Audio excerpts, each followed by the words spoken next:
So, dalawa sako mga ka-farmers yung na-harvest natin ngayon sa ating talong at may kalahati pang natira dyan. A few minutes later. So, mag-update naman tayo nga ulit mga ka-farmers sa ating mga talong ngayon kung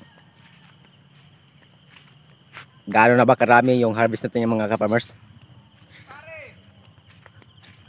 So, araw ngayon ng Miyerkules, October 2. So, ipapakita ko sa inyo ang ating na-harvest ngayon. Bagong update to sa mga ka-farmers natin.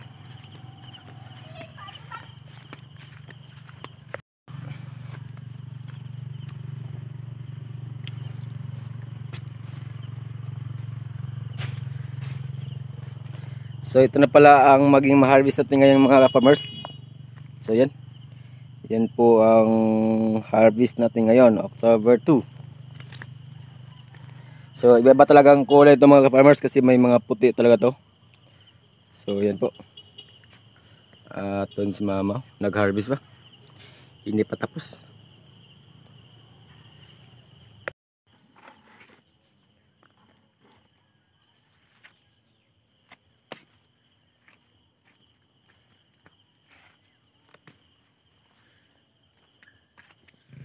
So, si mama, smiling.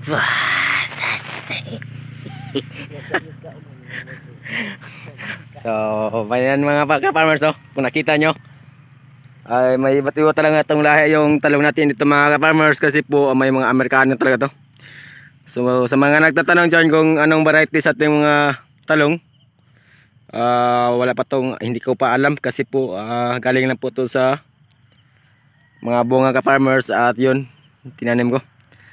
So, sa ngayon, nag-prepare ako sa Calixto F1. Mag-try naman tayo ka-farmers, galing sa Shashi mga ka-farmers. So, yan. Kahit pa paano mga ka-farmers, ay nakaka-harvest naman tayo. Yan na si mama. Smile, smile.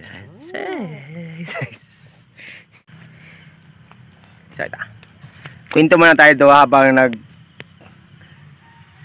si Magdalena dre. So, pag ganito talaga pasukan yung ganitong trabaho, napapagod ka talaga. Pero ang kalabasan naman, yung pira. Yun nga, October 2, araw ng Miyerkules. Ganito na po karami yung na-harvest natin ngayon. So, mamaya i-update ko kayo kung ilang kilo to. Kasi po medyo pinapawisa lang tayo ngayon. At medyo mainit-init na mga farmers. So, pag nagtiyaga talaga, may aanihin ka talaga mga ka-farmers. Yan lang po ang masabi natin ngayon. At higit sa lahat mga ka-farmers, sana po malaking tulong to sa mga baguhan na gusto rin matuto. Kumbaga na-encourage yung iba dyan na gawin to. Oh. So, dalawa sako mga ka-farmers yung na-harvest natin ngayon sa ating talong at may kalahati pang natira dyan. So, ganito na po karami ngayon ang talong ni Jens TV. Parami-rami talaga to. First, ngayon yung mga ka-farmers sa October. So, pa November, marami na to. You know? 2 sako at saka isang balde. Timba. Yan. So, mamaya i-update ko kayo kung ilang kilo to. Ganda ba?